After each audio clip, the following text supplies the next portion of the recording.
Bismillahirrahmanirrahim. Assalamualaikum warahmatullahi wabarakatuh.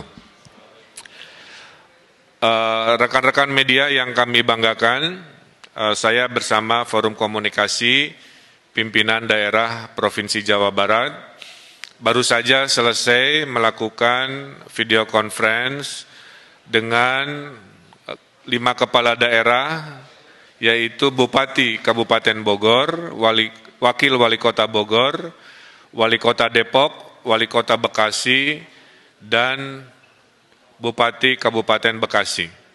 Juga kami melakukan rapat ini bersama Pangdam Jaya dan Wakapolda Metro Jaya, karena seperti diketahui, Kota Depok, Kota Bekasi, dan Kabupaten Bekasi secara hierarki pertahanan keamanan ada di Pangdam Kodam Jaya dan Polda Metro. Yang pertama ingin saya sampaikan bahwa Menteri Kesehatan sudah mengirimkan surat persetujuan kemarin sore yang menyatakan bahwa 5 wilayah di Provinsi Jawa Barat itu disetujui untuk melaksanakan PSBB, ya, pembatasan sosial berskala besar. Kami koordinasikan dan kami menetapkan bahwa PSBB di 5 wilayah ini akan dimulai di hari Rabu, tanggal 15 ya? Hari Rabu, dini hari tanggal 15 bulan April 2020 ini selama 14 hari. Setelah 14 hari nanti kita evaluasi apakah diteruskan atau dikurangi intensitasnya. Oleh karena itu, kami sudah berkomitmen selama PSBB 14 hari ini, tes masif sebagai metode pelacakan persebaran virus akan kami maksimalkan. Per hari ini sudah 70.000 tes masif dilakukan di Jawa Barat, dan akan kami teruskan sampai target 100.000 dan seterusnya sampai target 300.000. Yang menarik dari PSBB di 5 wilayah, ada 2 yang sifatnya kabupaten. Maka kabupaten ini berbeda dengan DKI atau Kota Bogor, Kota Depok, Kota Bekasi, mereka memiliki desa, sehingga tidak bisa diperlakukan PSBB-nya persis seperti yang wilayah kota, seperti contohnya DKI Jakarta. Oleh karena itu, Kabupaten Bogor dan Kabupaten Bekasi memutuskan PSBB-nya terbagi 2. Di zona merah, kecamatan-kecamatan tertentu, PSBB-nya maksimal. Di non-zona merah, PSBB-nya akan menyesuaikan antara minimal sampai kelas menengah, kira-kira begitu. Khusus untuk Kota Depok, Kota Bekasi, dan Kota Bogor akan melaksanakan istilahnya PSBB maksimal. PSBB maksimal ini salah satunya akan memulai menutup akses ke wilayah-wilayah sekitar di hari Rabu, kemudian juga akan membatasi kegiatan-kegiatan perkantoran, kegiatan-kegiatan komersial, kegiatan-kegiatan kebudayaan, dan kegiatan-kegiatan keagamaan. Kepada mereka yang terdampak oleh COVID, kami kelompokkan ke dalam 2 golongan. Golongan pertama adalah golongan yang terdata oleh pemerintah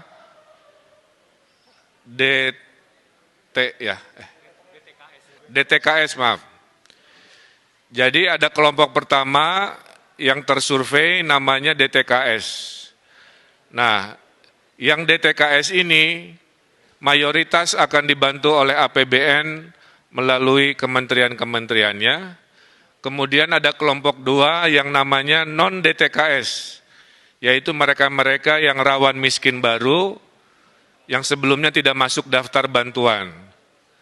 Nah, di non-DTKS ini, yang rawan miskin baru terbagi 2 juga, yang berKTP 5 wilayah dan perantau. Jadi kepada para perantau di wilayah 5 ini, jangan khawatir, Anda tetap akan juga dibantu oleh pemerintah Jawa Barat dan pemerintah 5 wilayah ini. Anda akan dipersamakan haknya, selama Anda memang berhak dan butuh bantuan, kami akan bantu. Jadi saya ulangi, hari ini RT RW sedang melakukan pendataan, maka DTKS yang ada datanya dibantu, yang tidak masuk juga dibantu walaupun berKTP atau tidak berKTP wilayah tersebut. Selama de facto memang bekerja ngekos atau bekerja di situ. Bantuan terhadap Bodebek ini pintunya ada 7.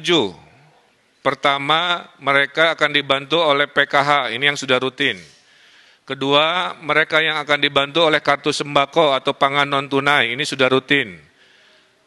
Ketiga, mereka akan dibantu oleh kartu prakerja untuk pengangguran dan yang kena PHK.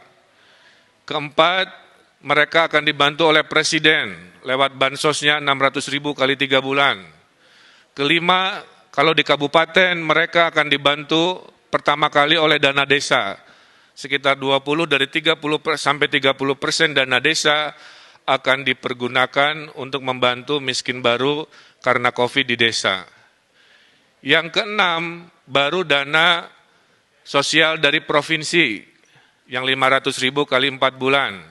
Itu sudah siap.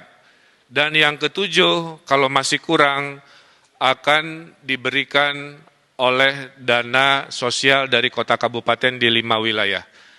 Jadi para RT RW saya himbau untuk segera melakukan kajian ulang, mensurvei ulang, jangan sampai ada perantau karena alasan tidak berKTP di sana, tidak dihitung sebagai yang dibantu.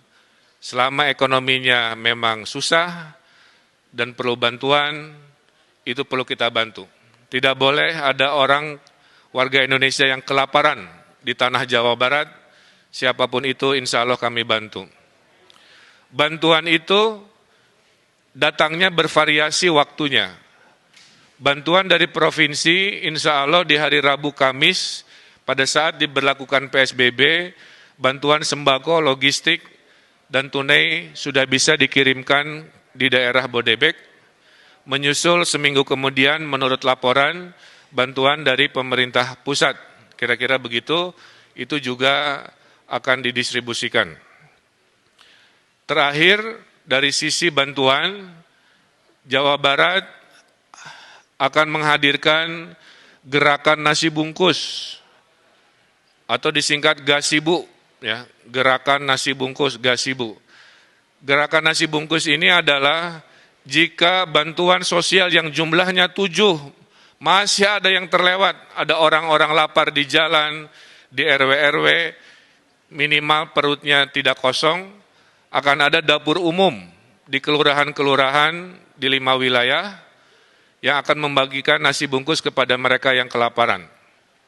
Kami mohon, disinilah sila ketiga persatuan Indonesia kita harapkan, maka kepada mereka yang mampu menyumbang makanan atau nasinya atau apa, silahkan koordinasikan dengan RW masing-masing untuk membantu kesetiakawanan sosial kepada mereka yang mungkin tidak termasuk atau terlewat oleh bantuan formal dari pemerintah. Jadi di Jawa Barat insya Allah dijamin tidak ada mereka yang berkesusahan yang tidak dibantu oleh bantuan pemerintah baik formal maupun non formal. Oleh karena itu kami sudah perintahkan semua RW di Jawa Barat khususnya di wilayah PSBB ini untuk mendeklarasikan sebagai RW siaga. RW siaga yang melaporkan mereka yang perlu dibantu, RW siaga yang melaporkan jika ada kedatangan tamu yang perlu diwaspadai, dan RW siaga yang mendata dengan seadil-adilnya data. Nah, terkait sanksi, perbedaan PSBB dengan sebelumnya, sebenarnya hampir sama, bedanya dulu tidak ada sanksi. Dengan adanya PSBB, maka aparat hukum diberi kewenangan memberikan sanksi. Nah, sanksinya kami serahkan kepada wali kota dan bupati, menyesuaikan dengan kebijakan diskresi dari wali kota bupati. Nah, termasuk yang ojol juga tadi, ya, itu diserahkan kebijakannya apakah boleh narik penumpang atau tidak, hanya barang saja itu kita serahkan kepada wali kota dan bupati. Dan kepada pabrik-pabrik yang masih buka, sudah kami arahkan, tolong di SK-kan mana industri-industri yang masuk strategis dan boleh dibuka, dan mana yang harus tutup dulu. Bagi yang akan dibuka, diwajibkan memberikan rasa aman. Jadi pabrik industrinya harus melakukan tes masif juga kepada karyawannya. Setelah tes masif dilakukan, maka bupati, wali kota selama PSBB mengizinkan mereka jika membuktikan tidak ada yang positif di pabrik itu melalui tes masif tersebut, tentu dengan social distancing dan protokol kesehatan. Terakhir dari saya adalah PSBB di Jawa Barat ini akan ada 3 tahap. Tahap pertama adalah wilayah tadi, Depok, Bogor, Bekasi. PSBB kedua adalah Bandung Raya. Jadi kami sedang mempersiapkan surat kajian data karena ada lompatan di Bandung Raya, di Kota Bandung, Cimahi, KBB, Kabupaten Bandung, sedikit Sumedang, maka itu adalah PSBB tahap 2 yang kami rencanakan, dan yang ketiga jika dibutuhkan, kira-kira begitu. Nah, Bapak Ibu yang saya hormati, saya tutup dengan sebuah semangat bahwa penyakit COVID-19 ini ada 3 benteng pertahanan. Benteng pertama adalah benteng pencegahan, social distancing di situ, PSBB di situ. Ini mudah dilakukan tapi juga susah jika kita tidak taat dan tidak disiplin. Kalau jebol benteng pertama karena tidak disiplin, masuklah benteng kedua yaitu pelacakan.